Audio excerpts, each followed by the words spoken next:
All right, here we are, second to last presentation. We've got Ilya Kolmanovich and Felix Kurmish, who's going to present the detection mastery war stories from the hunter side. Thanks a lot, folks. Please take it away. Awesome. So welcome everybody to BSides Toronto 2020, and thanks for joining this presentation. We're going to talk today, as Max mentioned, about detection mastery war stories from the hunter side. Now, on this presentation, we would like to take the angle of cybersecurity that covers the proactive detection capabilities. Now, the industry is shifting to the proactive mode, where we kind of have our red teams or adversary simulation teams or threat hunters in order to compensate on the gaps of the security controls that we have. And that's what we're going to talk about today.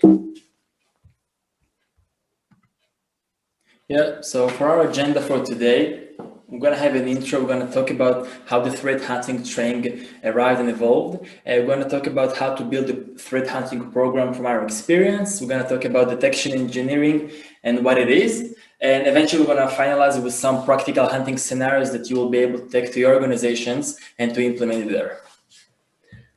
Awesome. Now, before we begin, a short disclaimer. This has nothing to do with our employer or its views. It's our personal view of how we should approach threat hunting. Now, this is the first section of our presentation, and here we're going to talk about who threat hunter is and what threat hunting is. Yeah, so we like to think about threat hunter as a full stack security expert. Someone that has been on both sides, the blue and the red sides, knows how to do malware analysis and malware forensics, reverse engineering, knows how to do DFIR like host forensics and network analysis, but also knows how to think like an attacker, because to defend well, you need to know how to attack well. So just like a holistic view, as we said, a full stack security expert, and the more capabilities he will have, the more successful he will be as a threat hunter. Now, awesome. What threat hunting is? So I like this simple definition from Wikipedia. Let me just read it for you once. The process of proactively and iteratively searching through networks to detect and isolate advanced threats that evade security controls or solutions. So essentially, we are hunting in between controls to compensate on the gaps. And I like this scientific graph in order to address the space of the problem that we're trying to solve with threat hunting, because there is always a problem, right? Now, if you focus on all the dark dots above the pink line, those are the bad alerts, or the alerts that you should respond to or take a look at. Those are produced by your security controls. Now, thinking about the vendor's perspective, every vendor will strive to give you that desired low false positive rate, right? And this comes with a caveat. So the caveat here is that those potential leads that reside in the space between good things that happen, good events on your network, and bad events, this is the area where the vendor is not very comfortable to be. So what do we do here? So we have threat hunting to compensate on this area exactly between the blue and the pink line. And in this area, we have plenty of good activities. Let's take, for example, PowerShell activities. Your sysadmins will deploy a lot of those, and it will be very noisy, but some of them will be affiliated with threat actors on your network, and you need to sift through them in order to identify what we call a good threat hunting lead. Yeah, so if we're talking about why threat hunting is a trend or is a thing right now, and we're going to look on the Google trend, there's the Google Trends, we can see that the last 5 years, the threat hunting trend emerged. From our experience, we see it from a few different reasons. The first reason is there is a lot of regulatory requirements these days that require enterprises and organizations to have proactive threat hunting program. The other reason is that consulting companies are starting to offer services, marketing, threat hunting in different ways. But from our perspective, the main reason that threat hunting is trending right now is because enterprises decided to go to a proactive way of detection, the proactive way of security the organization. Yeah, so this is about the trend. Now this concludes our intro, and now we are at our second chapter where we're going to talk about how to build this program, because threat hunting is not something that you show up and just simply do. There's nothing available for you to consume, but you rather need to build it as a program. And we're going to focus on key highlights for this matter. We're going to talk about maturity, collaboration. Of course, we're going to talk about MITRE attack and a good strategy towards MITRE attack, because there is no cybersecurity presentations without mentioning MITRE attack now. And we're gonna close this section by talking about detection engineering. Now, first thing, maturity. So maturity is an interesting thing. How do you mature? Like, for example, you show up to your new threat hunting role or position, and how you build it, what you should do. Now, you can start doing some simple hunts and maybe leverage some knowledge on the internet, and then you can do the same thing for 10 years. And that way you won't mature. You can't say that I did threat hunting 10 years and I matured, like I have a super mature program. So the example that I like to use here is from my actual personal life. I like to ride motorcycles when on my spare time. And when I ride my motorcycle, if I were to ride it for 10 years on the same streets, on the same roads, I won't improve much, right? It will be the same experience as I learned on my first day, just practice the same thing for a decade. But if I were to take my motorcycle to a racetrack and actually take it to the edges and to the extreme situations, I will be able to mature. And when I get back to the road, I will feel more confidence, and I will have kind of more power and gear to overcome any radical situations. Yeah, so this is how they train the Navy SEALs in extreme situations. Yeah, that's what we're talking about.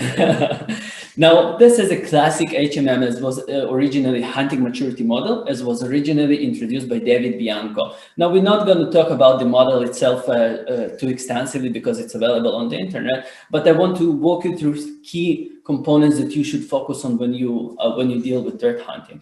Now, your initial phase 0 is kind of a responder position. When you get alerts passively and you respond to them. But when you start to move towards level 1, that's exactly the point where you start ingest threat intelligence feed and you take action on them. So you are starting to practice this mentality of being proactive. Now, the next step would be procedural. You will go on different GitHub repositories or different threat hunting books and recommendations, and you will start copy those threat hunting scenarios or hunts, as we call them. Now, this is good phase to be in, but you should strive to innovation. You should be constantly challenging yourself and your program in order to really mature. And that comes with the price of innovation. Now, you have to look at your security problems within your organization based on your security stack that is deployed there, and then identify those gaps and write for them a good threat hunting program and those hunts. Now, this is an innovative step. And with each increase on the graph here, you have to start ingest more data and more data and more data until you're a leader. So that level 4, it's actually being an industry leader, writing a lot of innovation, ingesting a lot of data, and the last piece would be sharing back to the community. So those other organizations can copy whatever you come up with. Yeah, as every successful program, collaboration is also important for threat hunting. If we're going to talk about the main collaborative efforts that threat hunting program or the team should have, we identified them here. The three main collaborations that threat hunting usually uses. The first one is adversarial emulation, which sometimes called the red team. A lot of the threat hunters team leads come from the vulnerabilities and the exploits that the red team or the adversarial emulation fights in the organization. So the better the leads from the adversarial emulation team, the better the threat hunting team can create the detection. Another collaboration effort is the threat intelligence team. The threat intelligence find intelligence from OSINT sources or paid sources, and they feed the threat hunting program and the team to create other detections that more close to the real threat actors today. And the last but not least, it's the SOC or the incident response team collaboration, because eventually after the threat hunting team created a detection, someone needs to follow up on this detection and take another step for that. And this is where the SOC or the incident response or triage teams are coming. Eventually it starts from people, from collaboration, and it evolves to technology, and then eventually to automation, but it starts with people, everything, and ends with technology. Yeah, so this is a key point. Don't start thinking about technology solutions, first come together to an agreement with your teams and how you can operate with them.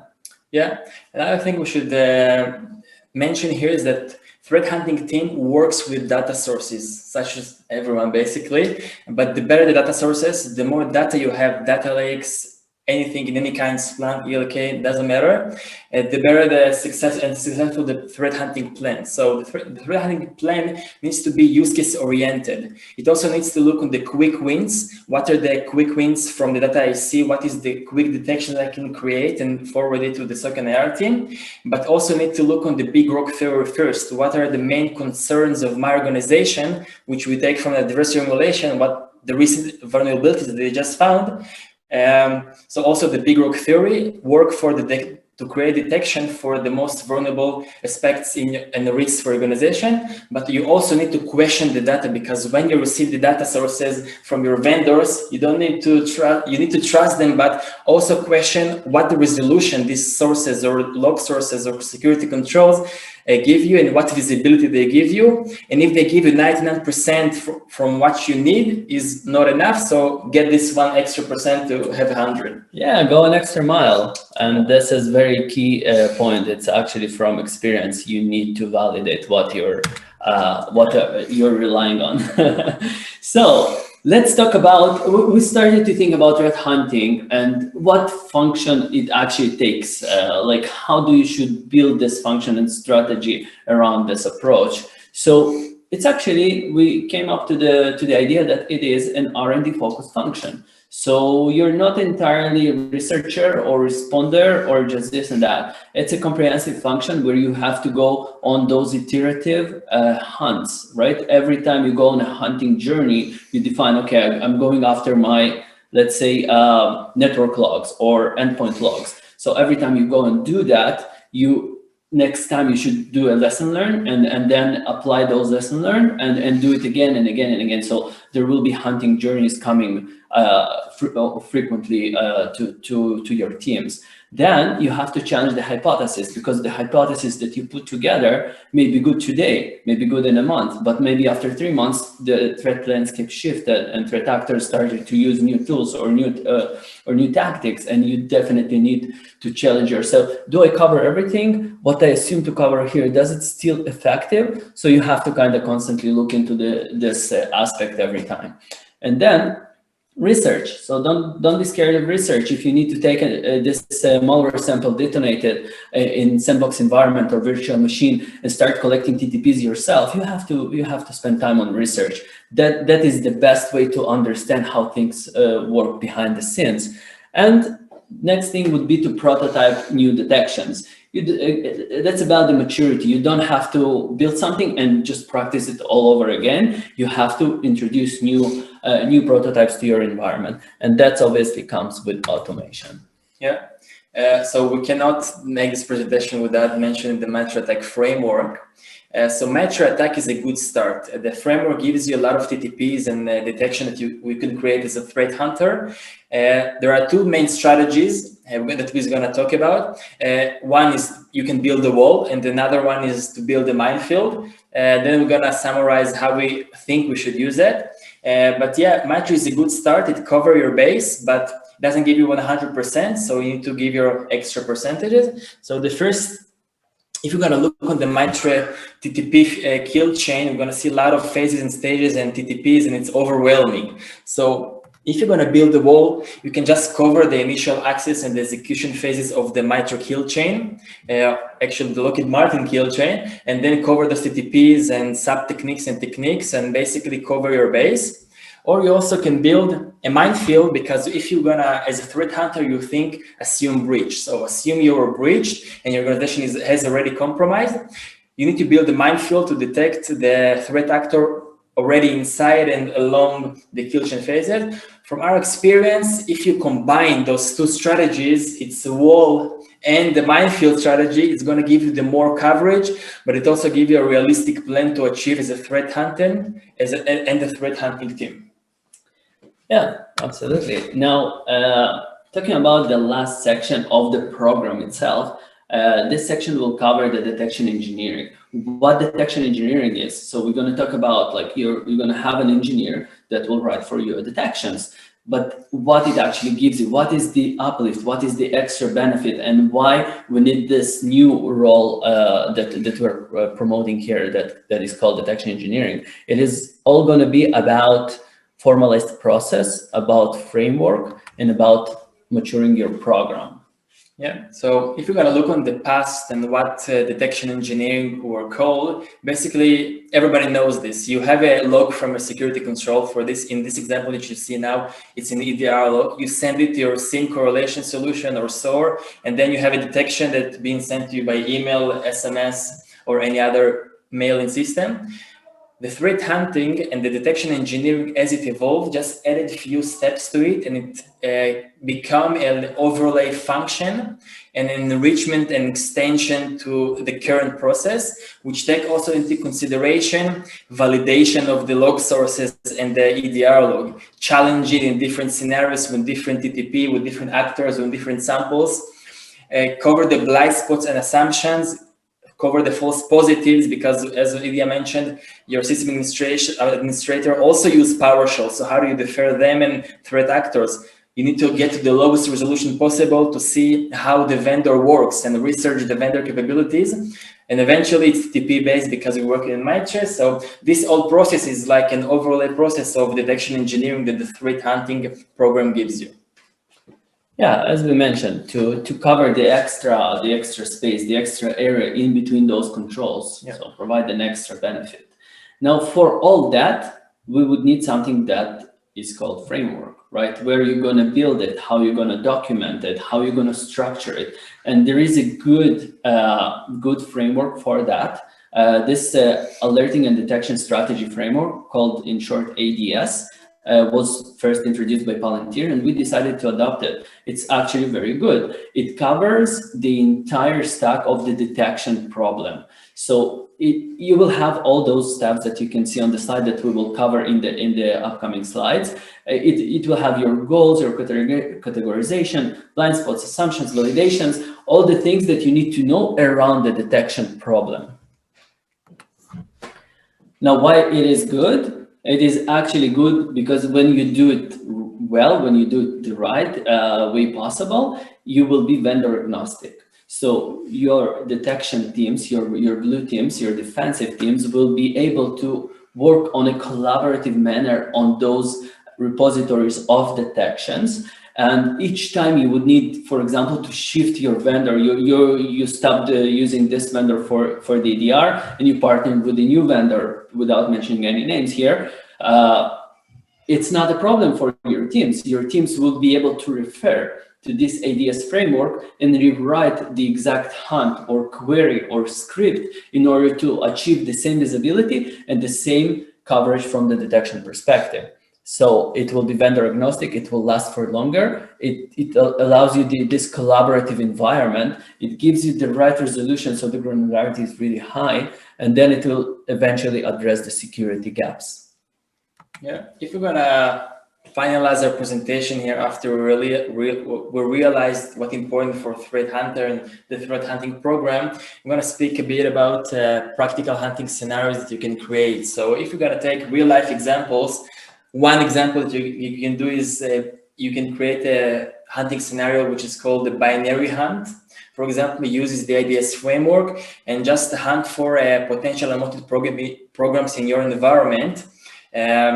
And this is one kind of detection you can create, or you can actually create another detection which is called spear phishing detection. And these are two examples that we just created for this presentation to be able to show you how their ADS framework was built. I'm going to speak about the spear phishing one, but if you have any questions, you can ask us about the other one later also. So spear phishing, we're going to go with you the process of the thought that how we created it. So the goal is to take spear phishing attempt that were bypassed by traditional security controls. If your security proxy blocks the URL and the URL does not arrive to the employee's email box, there is a detection. But once the URL comes to the mailbox and it was missed by the security vendor, what do you do then? So the categorization, MITRE has categorized it as well. The strategy abstract is how do you build this detection? How do you extract it? What data sources you basically look on, and how does it build? Technical context is the most important part of the ADS, because here you basically create a detection. Why was it you try to think and research why the security control didn't detect this specific URL that came to the email box of the employee? Did the employee clicked on the URL? What browser opened the URL? Was a downloaded file or payload downloaded from this spear phishing URL? And any characteristics of the payload. Eventually, you talk about blind spots and assumptions, because as we know, it can be also false positives that you can look at. You validate what happened there. You can engage your adversary emulation team for the validation. Yeah, you use the red team to validate actually the detection you created. So they attack and you try to test your detection. Talk about priority, you need to prioritize the detection that you created also to the relevant teams. And then because you build the detection, you also know how to respond to it the best.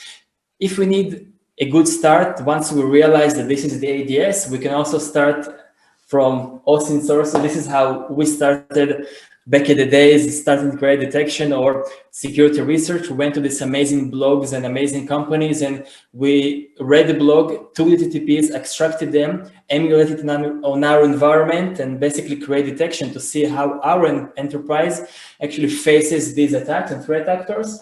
And this is a good start. Now, this concludes our presentation. I know it was a super high RPM, but we tried to keep the content relatively small, but relatively enriched. So if you have any questions, we're going to be happy to address them and support you if you are interested in threat hunting and detection engineering process. Yeah, thank you, everyone.